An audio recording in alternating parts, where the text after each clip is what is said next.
Shalom and welcome everyone to the ICEJ's weekly webinar. I'm David Parsons, Senior Vice President and Spokesman for the International Christian Embassy, coming to you from our Jerusalem headquarters.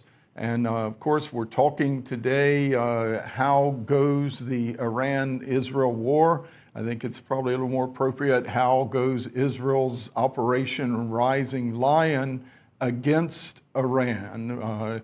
After Iran had already spent decades attacking Israel in various ways, Israel has hit back. We're about a week into this. We want to get a good analysis from our friend, IDF Major in the Reserves, Elliot Chodoff. Good to see you, Elliot. Good to be with you, David, as usual. We had you on about a month ago, still talking about Gaza and the slow prodding of that war, the plodding along. But here we've got fast and furious action over the last week. Just to give you a little more on Elliot's credentials, he's a leading Israeli military and security analyst, 35 years experience in the IDF, writing field training manuals, and many other roles. He's a trusted consultant in the war on terrorism, and also appears regularly on I-24 News, here on the ICJ webinar, and he still serves with the IDF Home Front Command, usually in social resilience of the home front, Elliot, and that's so important right now.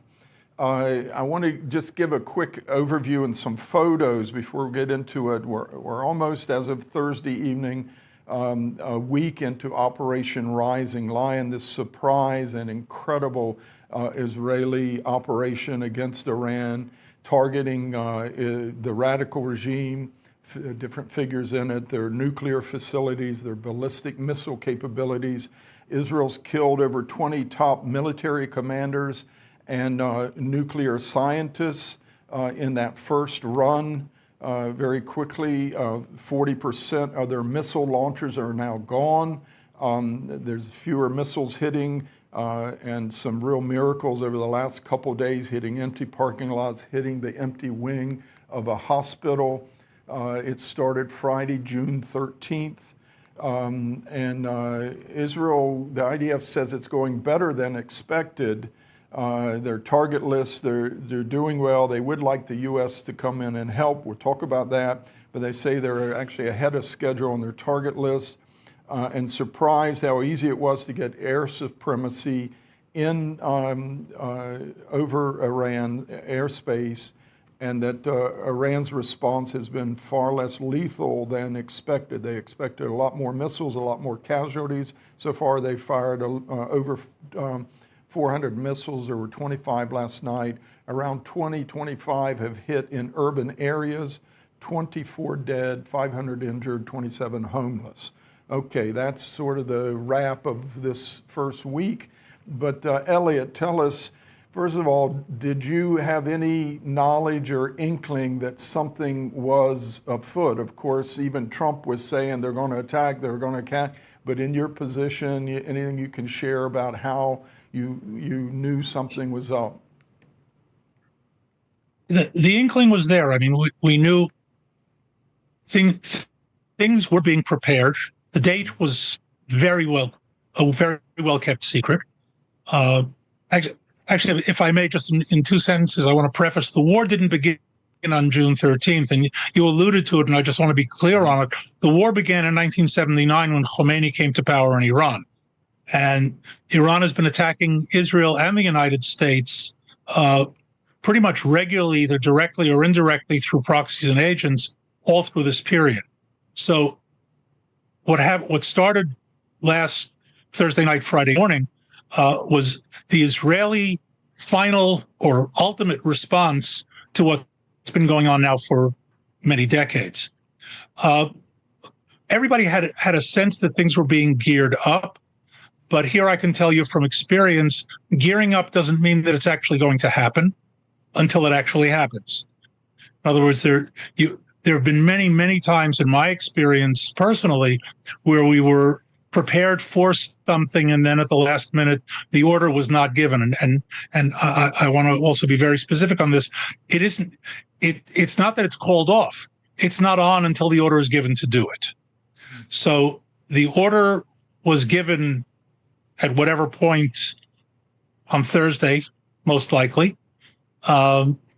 The plans, the timetables, the targets, and all of that had been developed over a very long period of time. The Mossad operation on the ground in Iran indicates that this is something that was slapped together in a few days. Setting up a drone base and a drone production center in Iran is not something that was done in June 2025. So this was clearly in the works, in the making. Why specifically that night, I can only guess. Usually the very, very specifics of let's go now have to do with things that can be as peripheral, so to speak, as meteorological things, especially if we're talking about airstrikes. And anybody who's familiar with D-Day knows the storm put it off by a day, and it landed sort of the landings on June 6, 1944 were in a window in the middle of a storm. So the weather does have an impact. And as I said, especially when the campaign is an air campaign, things coming together, the Mossad perhaps saying, now or never, we're set up, we're in place, we can't fold. These are all possibilities. But in any event, the order was given, and the strike was sent out. Now, I've been speaking about Iran for as long as anybody else has, analysts among us, for at least 20 plus years. And often in my talks, I'd be asked, when is Israel going to strike? And my answer would always be at the last possible moment, without knowing what the date is. I was never one of those who said it's going to happen next week over the past 20 years, when there's no other alternative. And here, there's a last moment involved in this, contrary to certain American intelligence people who suddenly woke up and said that Iran has no interest in a bomb. I don't know where that came from. They're certainly close. They were certainly on their way. They were certainly threatening. But there were a number of other things that led up to it that are also important that didn't really go into the early planning. And I think this is part of why the Israeli Air Force is ahead of its schedule. And I should also mention, a good schedule in military is a pessimistic one. Because you're optimistic about your ultimate success, but you try to be somewhat of the pessimistic side in terms of the stages of getting there. But a number of factors that were absolutely unpredictable came into play here. Paradoxically, October 7th, the Hamas attack of almost 2 years ago, started the ball rolling to this event. And I won't go into a long and deep analysis, right? But Hamas is out of the picture. They're not defeated. They're not eliminated, but they're out of the picture. In other words, their rocket capability to interfere with Israel is nil. Hezbollah, which was the great fear all through the years, having 250,000 rockets aimed at Israel. We knew that Hezbollah was there as Iran's retaliatory strike capability. And it meant that when we struck Iran, we would be dealing with a massive barrage coming out of Lebanon and possibly also ground attacks. That was eliminated in the course of the past year as a consequence of October 7th. Syria, the Assad regime falling as a consequence, among other things, of the elimination of Hezbollah, suddenly opens that path, and Israel's actions immediately after the fall of the Assad regime, finishing off the Air Force and whatever air defense capability Syria has. And the two missile strikes launched by Iran during that period, both of which elicited Israeli responses that included greatly degrading their air defense system. So the field, if you will, is set for June 13th in a way that it was unimaginable even 6 months ago. As a window of opportunity. it's a window of opportunity that we don't see closing, but it will close at one point or another. We know, for example, that Iran has up until last week, very, very seriously trying to rebuild Hezbollah and get weapons and drones into Lebanon. So this was the opportunity. I think there were converging issues here, and with that, the International Atomic Energy Authority statement vote that Iran is in blatant, gross violation. In other words, all sorts of things like that going on. The failed talks with the United States. In other words, call it a perfect storm. Call it the inverse of a perfect storm, but perfect in the sense of this was the time to do it. And always good. I would say optimists are never pleasantly surprised. Always good to be a little on the pessimistic side, and then be pleasantly surprised by an Iranian Air Force that we knew we were clearly superior to, but simply disintegrating, flying away. An air defense system that still existed, although much weaker than it had been, totally ineffective. And suddenly the Israeli Air Force finds itself with air, not superiority, air supremacy over Iran, allowing it to do things that it didn't dream of doing, I would say, even a month ago. Yeah, it's funny to see. Let me just add one point in terms of, yeah. Go ahead. Go on. Okay. Just a final point on that. Yeah. I think we have a delay. Okay, so a final point on that. The destructive ability of the Israeli Air Force is enhanced by the fact that our planes can now fly directly over Iran. The original plan included using a lot of what are called standoff munitions. In other words, not getting over the target, using very, very expensive, sophisticated munitions that will be guided into the target that are much more accurate, but in terms of overall volume, much less destructive. In other words, each individual weapon is destructive, but you can't carry the volume. And what is being used today, because they're being dropped directly over the target, are largely the Mark 84 bombs that were embargoed by the Biden administration and then were shipped to Israel when Trump came into office. In other words, the Israeli munitions arsenal is now being used using the Iraq into northwest Iran, near Tehran. And it's funny to hear Iranian officials say, our neighbor Iraq should prevent Israel from using their airspace to attack us, and yet they use the same airspace to fire rockets and drones at Israel. It's chutzpah. But I agree there was this window of opportunity. Hamas can't really threaten Israel right now. Hezbollah is sidelined. They still could be, fire some rockets, but it's not what it was. The airspace over Syria is open.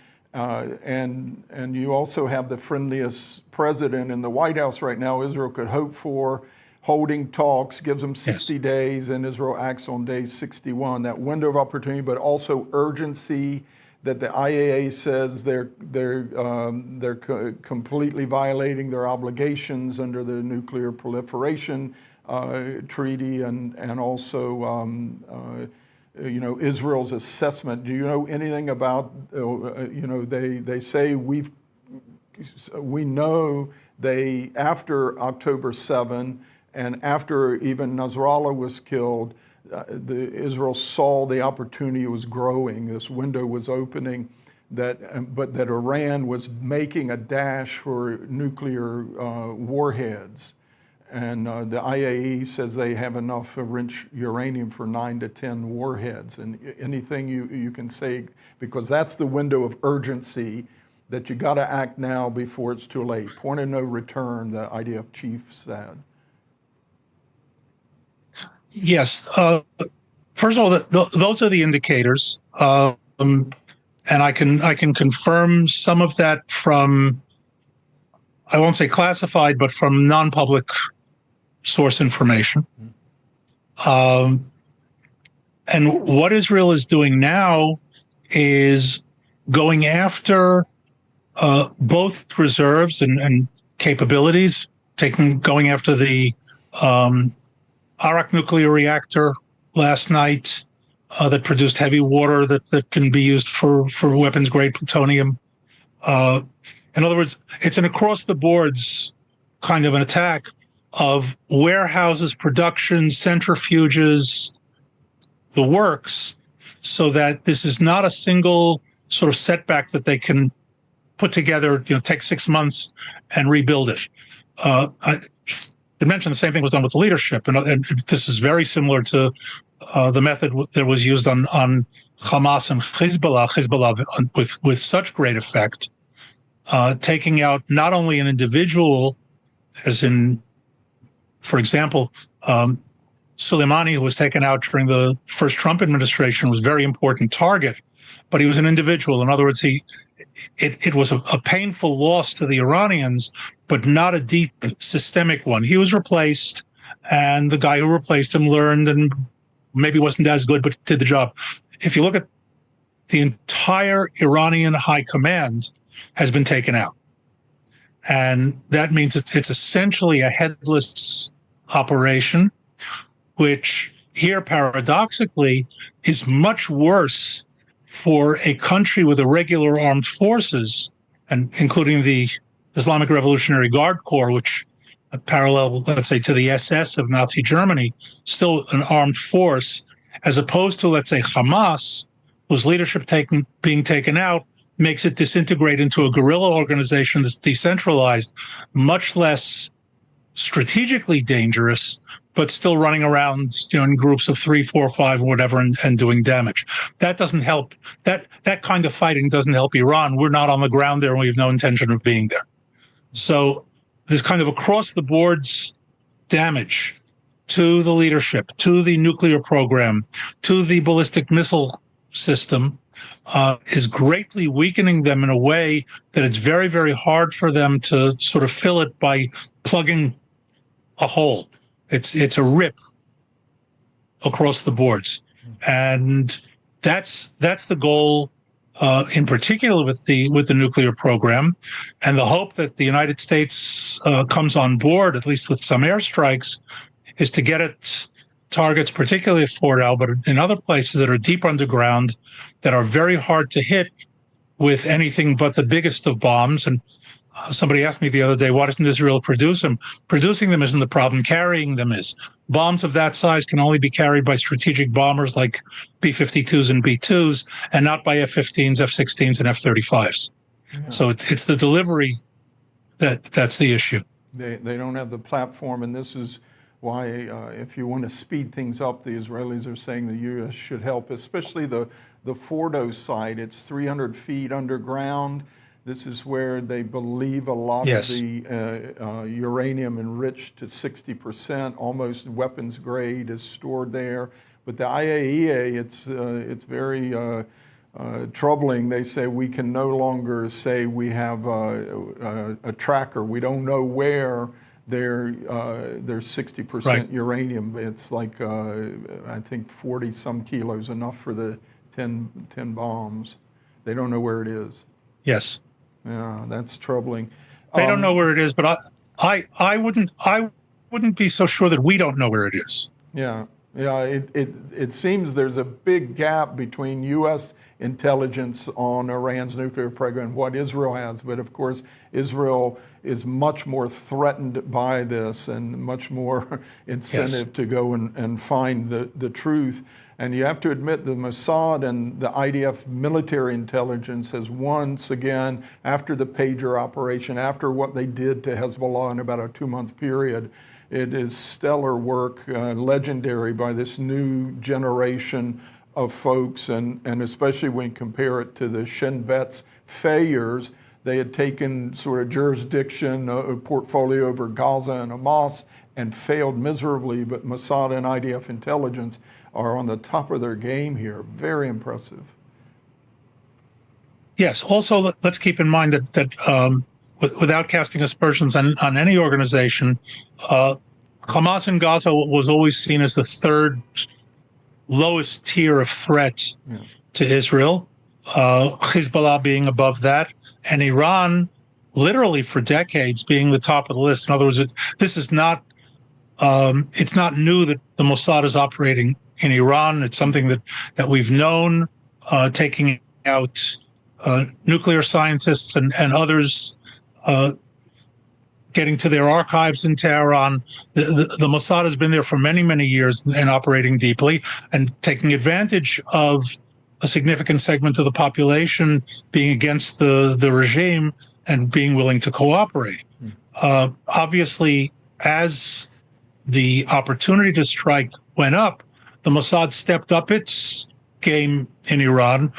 The joke that's making the rounds today in intelligence circles is that there are so many Mossad agents in Tehran that one of them was walking through the market and bumped into somebody, and he was surprised by it. So he said, "Excuse me," in Hebrew, and he was sure his cover was blown. And the guy he bumped into said to him in Hebrew, "It's okay, brother. You're still under cover."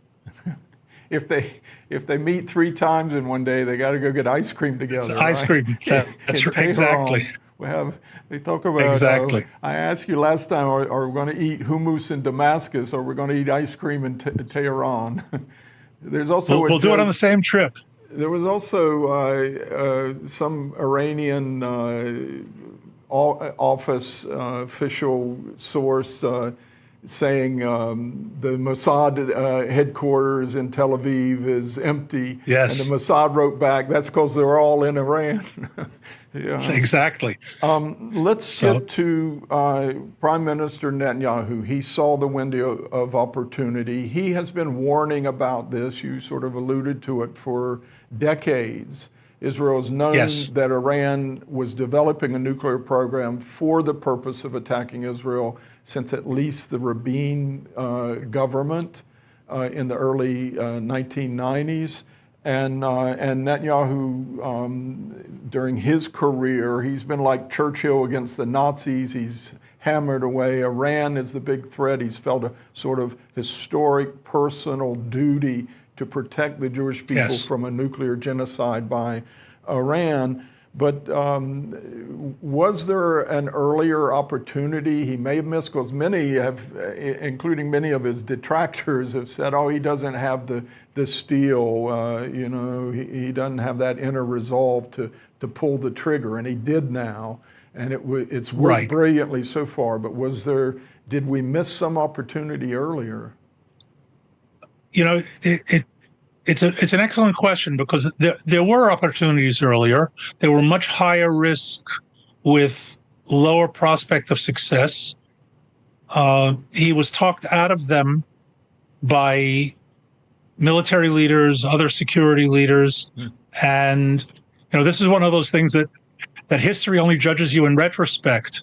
Had this attack failed, he would have looked terrible, and those second guessers would have come up legitimately and said, you had the chance here and you had the chance here, and you missed them.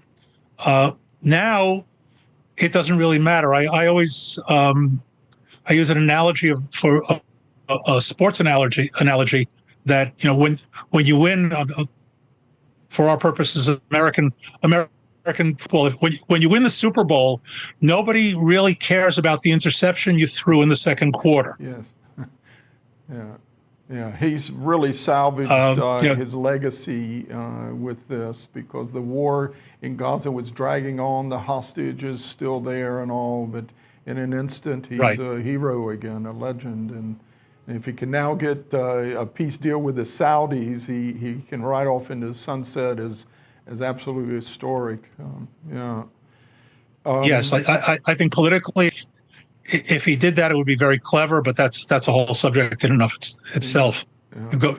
Go out on the win.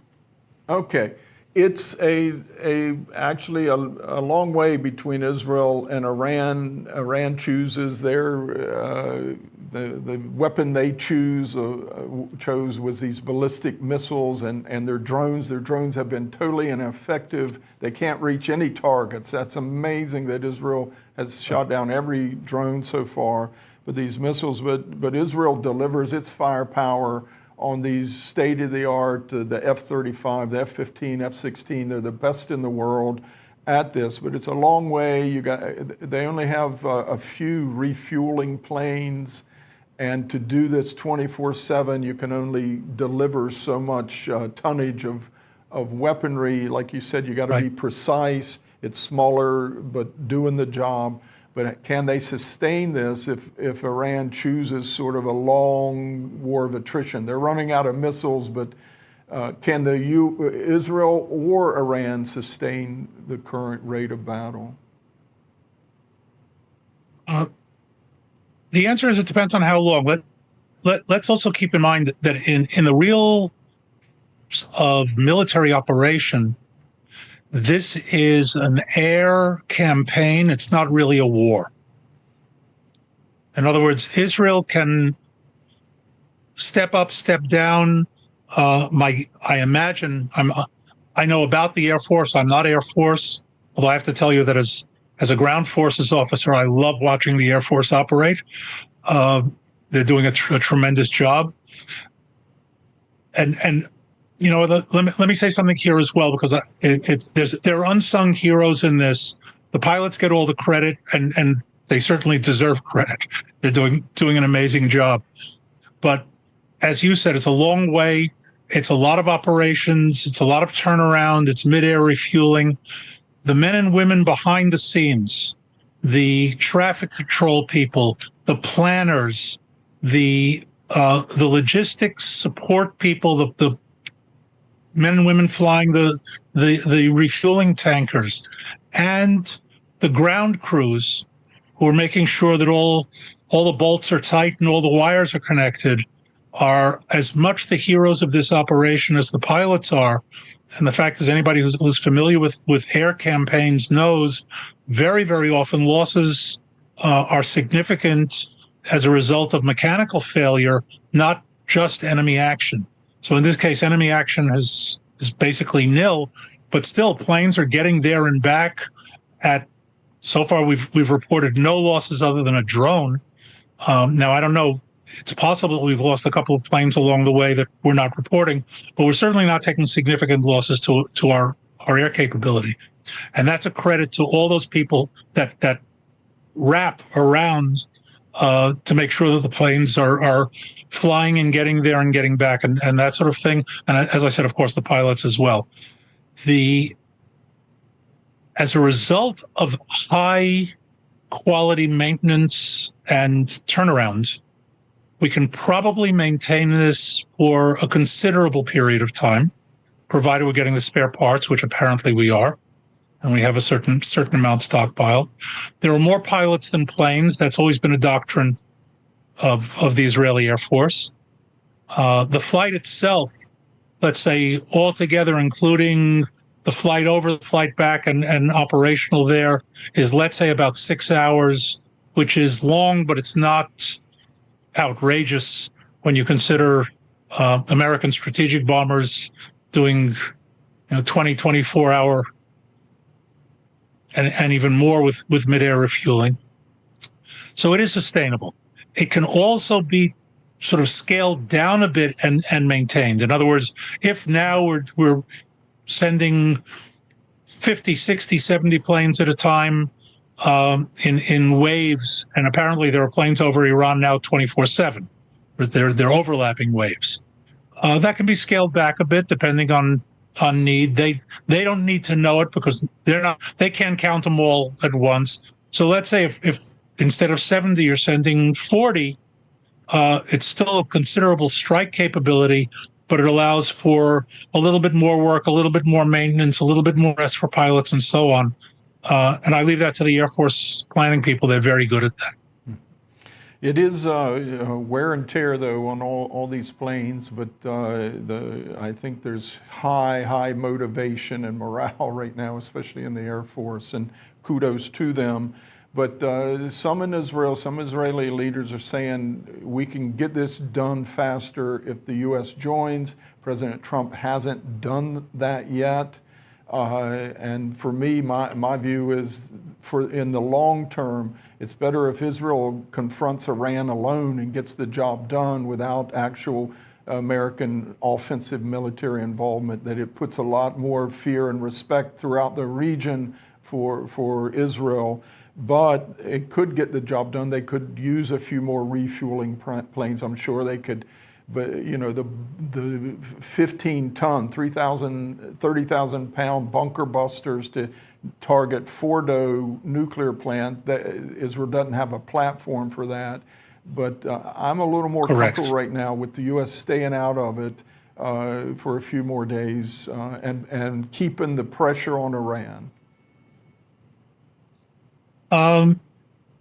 Look, it's a fair point. I would rather see the U.S. come in earlier and finish the job with us. I think that in the past week, and to sort of respond to your point, had we been having this conversation last Friday, I would agree with you 100%. Okay, I think that a week into this, the Israeli Air Force and others, like the Mossad, have proven decisively and unquestionably that we can do the job on our own. In other words, anybody who's not afraid of the Israeli Air Force today isn't going to be afraid of it ever. They haven't gotten the message. We all know the limits of its capability. And as we discussed, the abilities of B-52s and B-2s, something that Israel simply doesn't have in terms of dropping those very, very large munitions, the so-called bunker busters. So if America comes in and does it, I don't think it is in any way to be seen as a slight that, Israel wasn't able to. It's a question of capability. There are things that we know that Israel isn't capable of doing. It was never built. The Air Force was never built to have a strategic bombing capability, although we're doing it very well with tactical fighters. So I don't have that kind of hesitation. If it's not today and it's tomorrow, and if it's not tomorrow the next day, I don't see a tremendous difference one way or the other between that. It would be very nice and helpful, and possibly the final straw that brings down the regime for Fordow to be, blown to smithereens by an American airstrike, and then, thank you very much, United States of America. You did the job that we needed to have done by heavy bombers. Thank you. We'll take care of the rest. Would also be fine with me. Yeah, it's hard to tell how much longer the Iranian regime can hold out. A lot of Iranian friends I know, they're saying they're going to be toppled very, very soon, and that would be an incredible historic moment. But if the U.S. joins, Iran says they're going to escalate. They said they're going to tell Hezbollah to start firing. Israel has been dealing with everything in the north and northwest. The whole southern half of Iran still hasn't been touched, and that's where they can threaten the Arab in the Arabian Peninsula, all the oil fields there, close the Strait of Hormuz, shake the global economy, and that is a real threat. If the U.S. joins, do you see it escalating? It could. Look, first of all, I don't take Iranian threats seriously. They've been threatening. They're still threatening. Yeah. It's reminiscent of Baghdad Bob back in the day.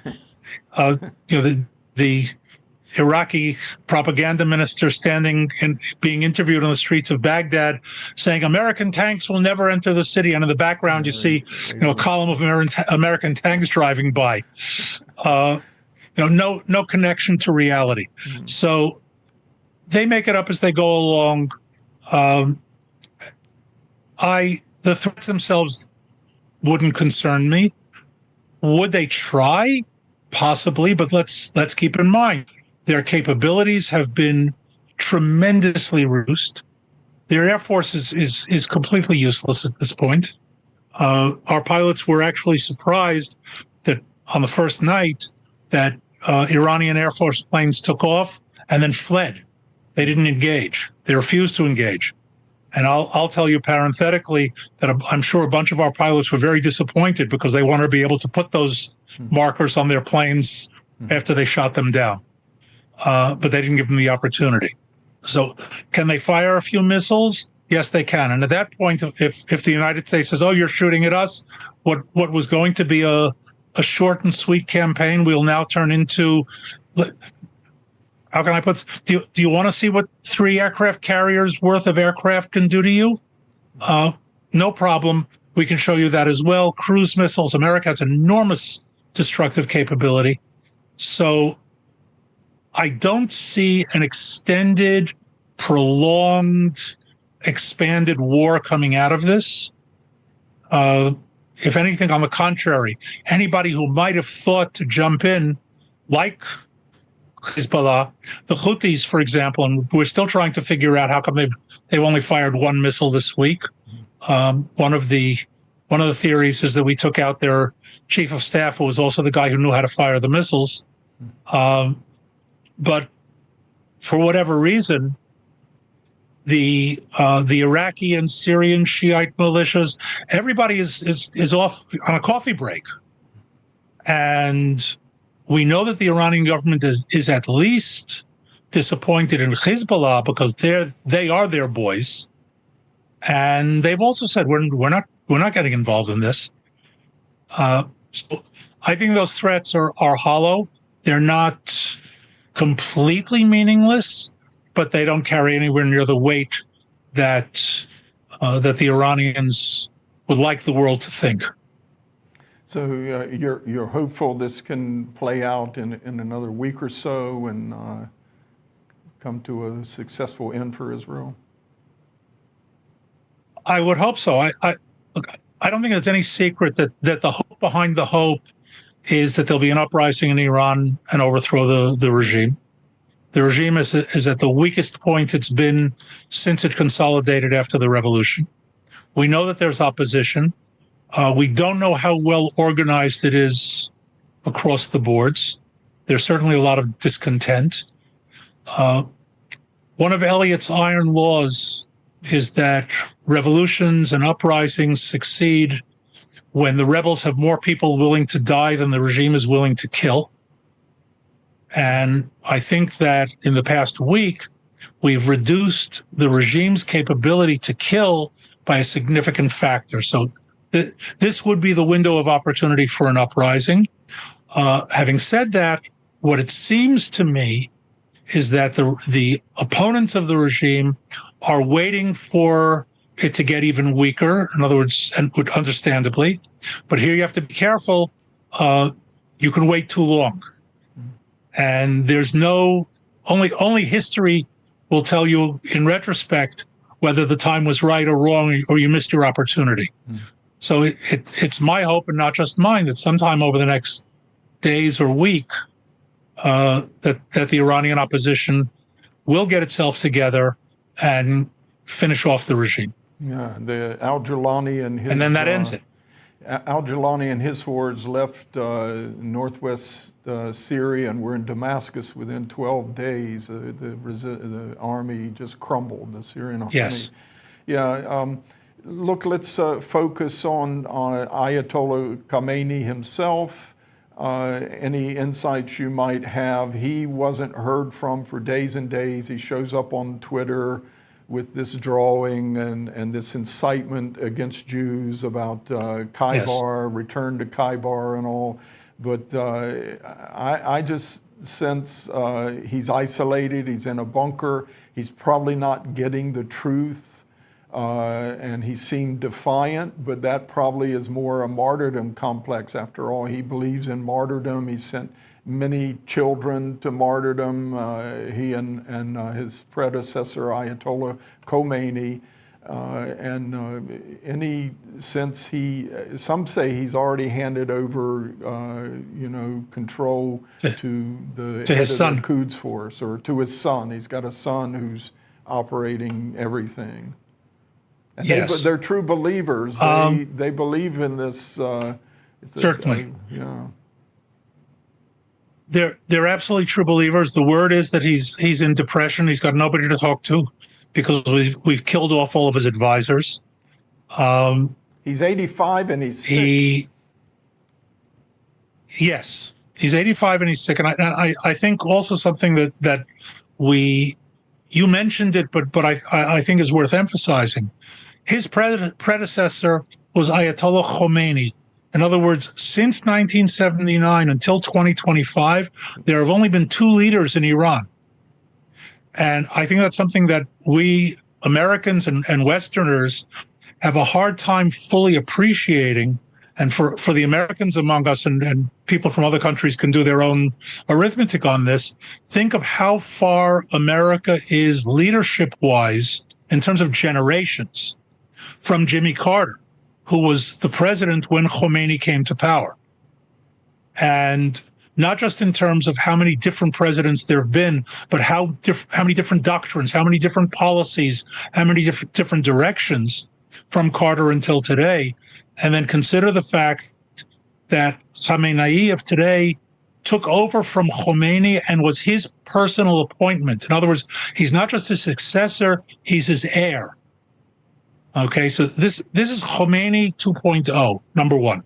So yes, fanatical, true believer, religious leader, Ayatollah is a religious title, but also old, unwell, having had his dreams shattered in the past week,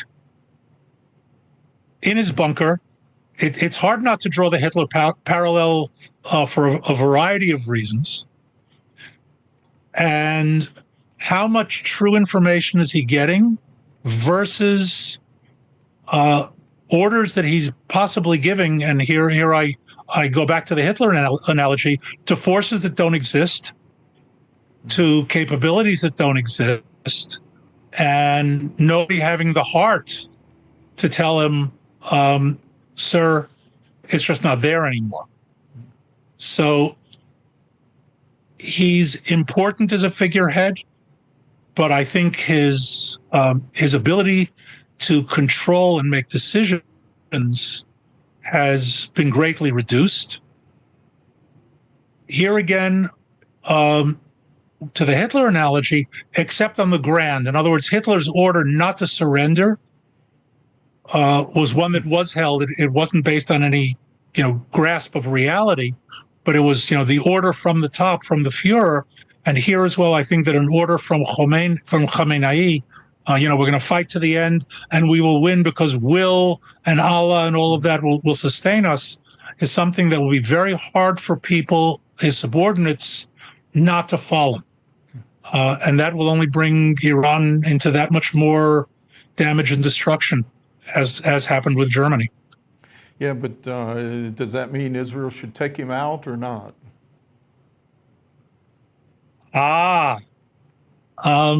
Tough call. I'm split on it. Taking him out may cause more damage than it's worth. Turn him into a martyr. He's not only a political leader.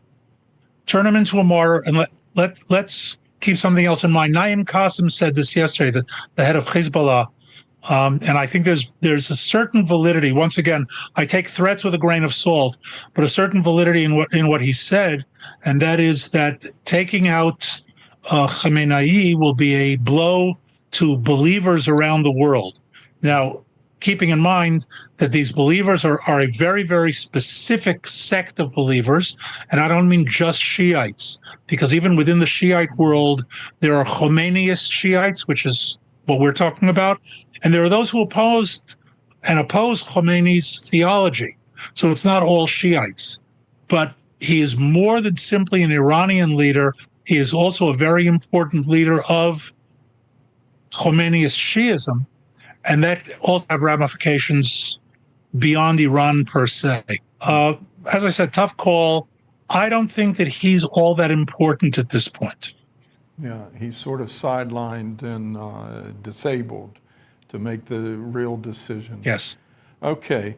Look, we could talk about the impact this might have, these dramatic developments this week on the hostage situation in Gaza and all, but we're out of time here, Elliot. We just want to thank you for all your insights, getting it from someone who's been in the military, really tackling all these issues and questions from a military mindset. We really appreciate it. It's been a really incredible week. and we'll see where this goes. But thank you for your time. Just want to tell everyone, please keep praying for us. Just the last 3 days, every night, some more rockets coming here on Israel. They hit an empty parking lot one night in Herzliya. The next night, empty parking lot, no one killed for 3 days. Last night, a rocket hit a wing of the Socorro hospital in Beersheba, but they had evacuated it yesterday, taken everyone out. A lot of the hospitals in Israel, they go underground during times of war emergency. They've all developed underground bunker sort of emergency rooms and all. But what a miracle Israel's had. 3 days now, no one hurt, still dozens of rockets coming in. It's answer to our prayers. Keep praying. Pray for a swift victory for Israel here, a real humiliation of this radical Shia ideology that has said if we get back to the fundamentals of Islam, then we will have victory over Israel on the battlefield. Nonsense, it's not worked. And the Lion of Israel has risen and really taking it on, and incredible historic moments here. Hope you've enjoyed this, gotten a lot more understanding of what's going on, but we'll see you next week here on the ICEJ weekly webinar. God bless you from Jerusalem. Thank you for joining us today. Join us again next Thursday at 3 p.m. Be sure to subscribe and follow us on our social media platforms for more exclusive ICEJ content.